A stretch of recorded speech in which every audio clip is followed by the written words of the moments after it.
Dear students, welcome आप लोगों का आज के रिवीजन क्लास नंबर 3 में। देखते हैं क्या है।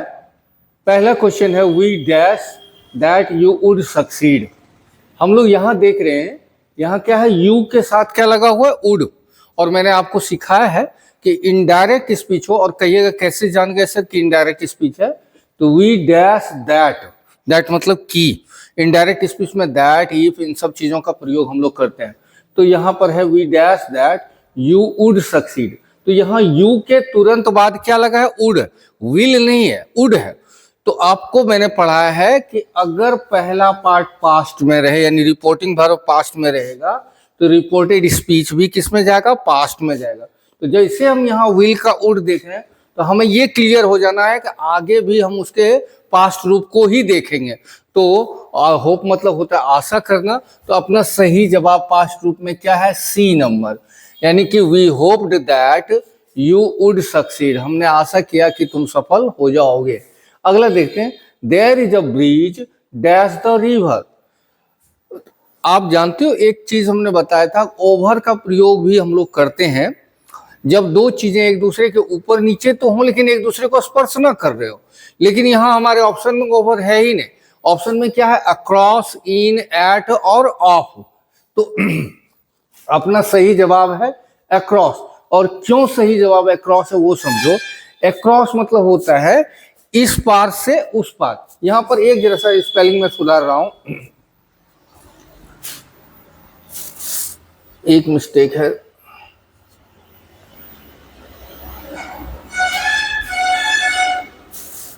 सॉरी,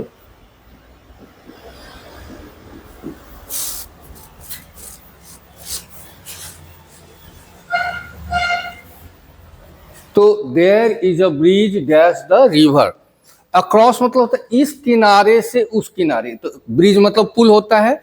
एक पुल है नदी के इस किनारे से उस किनारे पर, इसलिए अपना सही जवाब अक्रॉस है। इन मतलब तो जानते हो में होता है, तो नदी में पुल नहीं होता। एट भी होगा नहीं। एट जब टचिंग एलिमेंट्स रहे, जब एक दूसरे को टच कर रहे हो तब एट लगता है। और ऑफ का तो कोई गुंजाइश ही नहीं है, तो ऑफ नहीं होगा। हाँ, सही जवाब क्या है, अक्रॉस। तो ए नंबर सही जवाब है। दूसरा देखते हैं, Aarti made me dash my shoes before I went into her house. Aarti ने मेरे जूते उतरवा लिए। टेक ऑफ मतलब होता उतारना, हाँ, निकालना। तो आरती ने मेरे जूते निकलवा लिए या उतरवा दिए। अब एक चीज याद रखिएगा, there is a chapter in grammar and the chapter is causative verb. Grammar में एक चैप्टर है जिसको हम लोग कॉजेटिव वर्ब कहते हैं, और उसको हिंदी में हम लोग कहते हैं प्रेरणार्थक क्रियाएं। यानी कुछ क्रियाएं ऐसी होती हैं जो किसी के प्रेरणा से संपन्न होती हैं। जैसे देखो, हम दौड़ रहे हैं, दौड़ना का रन होता है, लेकिन मैं बच्चों को दौड़वा रहा हूं। तो आप दुनिया भर की डिक्शनरी खोज लो, कहीं पर भी आपको दौड़वाना का इंग्लिश नहीं होगा। जब आप किसी और को कोई काम करवा रहे हैं, करवा आप रहे हो और कर कोई और रहा है, तो उसमें हम लोग मैक का प्रयोग करते हैं। जैसे कि मैं बच्चों को दौड़वा रहा हूं, तो I am making the children run. तो मैक का रूप बदलेगा, लेकिन क्रिया हमेशा जो दौड़ना, दौड़वाना, ये सब जो है वो हमेशा V1 रूप में ही रहेगा। जैसे मैं 2-3 उदाहरण, मैं बच्चों को दौड़वा रहा हूं, मैं अपना बाल कटवा रहा हूं। सपोज करो मैं अपना बाल कटवा रहा हूं।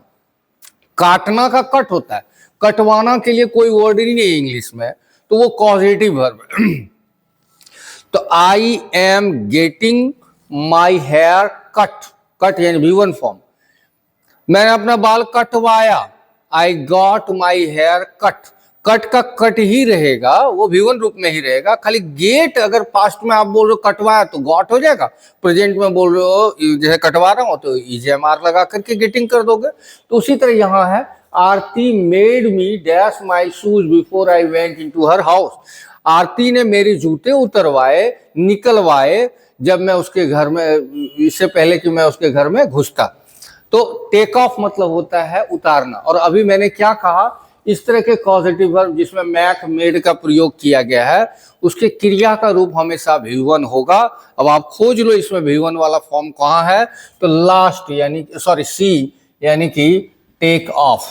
तो Aarti made me take off my shoes before I went into her house, take off होगा।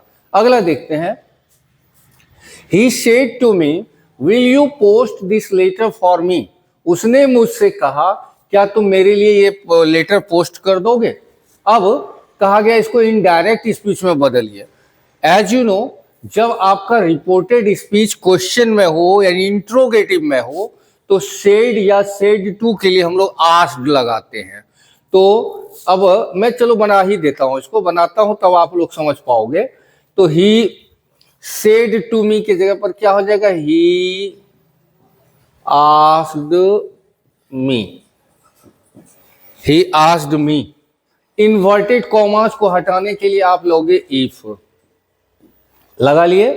मैंने आपको क्लास में, ऑफलाइन क्लास में भी ये बात समझाया, इसको सीधा कर लो, इसको इंट्रोगेटिव फॉर्म से असर्टिव फॉर्म में, यानी कि विल यू को विल यू ना मान करके खाली इतना करो कि सब्जेक्ट को आगे और सहायक क्रिया बाद में ले लो, यानी यू आगे और विल पीछे। यू है second person and as you know second person changes according to the object of the reporting verb. तो here our object is me, तो मी के हिसाब से क्या होगा, आई। किसके लिए, यू के लिए, मी के हिसाब से बदल करके वो आई हो गया।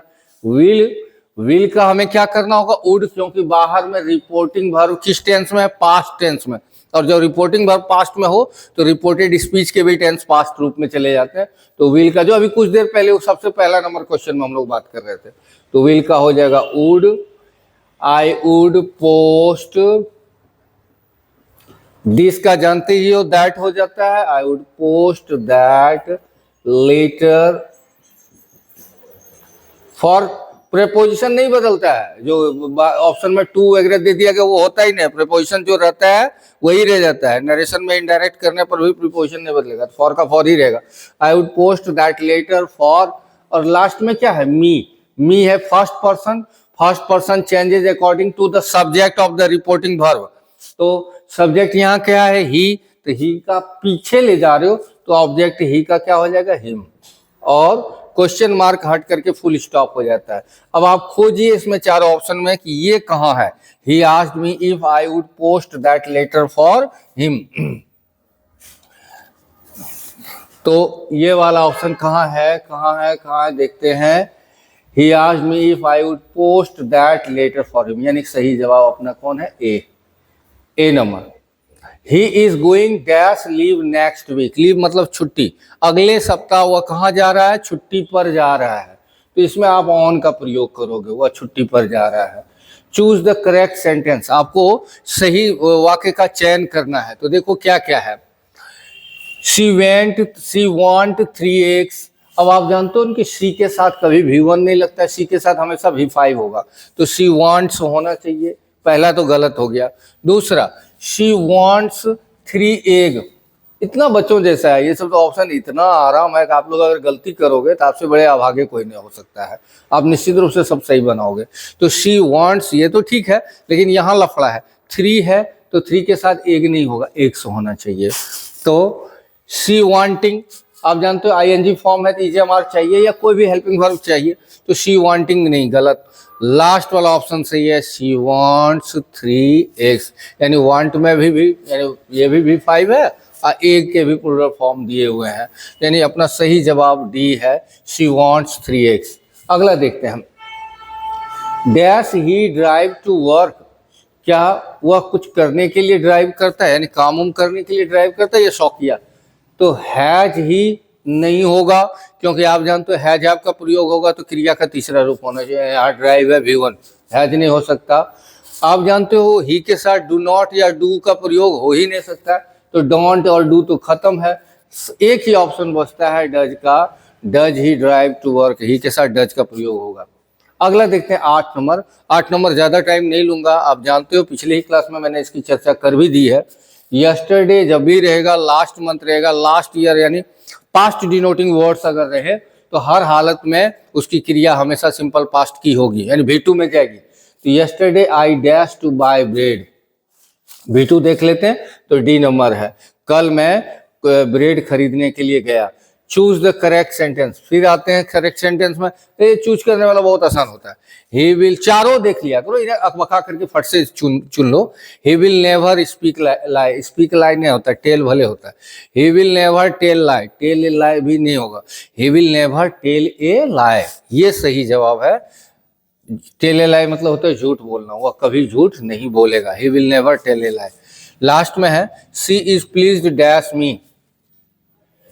आपको प्रेपोजिशन जब मैंने पढ़ाया था तो उसमें ए विद वाला हमने बताया था कि अगर एक नाउन प्रोनाउन की अवस्था को हम किसके साथ दिखाए, दूसरे नाउन या प्रोनाउन के साथ, यानी कि अवस्था समझ लो, मैं खुश हूं तो किससे, अमित से, I am happy with Amit. मैं नाराज हूं किससे, अमित से, I am angry with Amit. अब प्लीज्ड की हिंदी होती है खुश, सी इज प्लीज्ड, वह खुश है किससे, मुझसे, तो मुझसे, यानी उसमें हमेशा विथ का, यानी एक की अवस्था को हम किसके साथ दिखाएंगे, दूसरे के साथ, उसमें हम लोग विथ का प्रयोग करते हैं। इतना ही है, ज़्यादा नहीं है। ऐसे भी आज हम लोग देख रहे हैं, एक ऐसे भी पढ़ेंगे, तो इसको अच्छे से समझ लीजिए। ठीक है, thanks all of you for watching this video.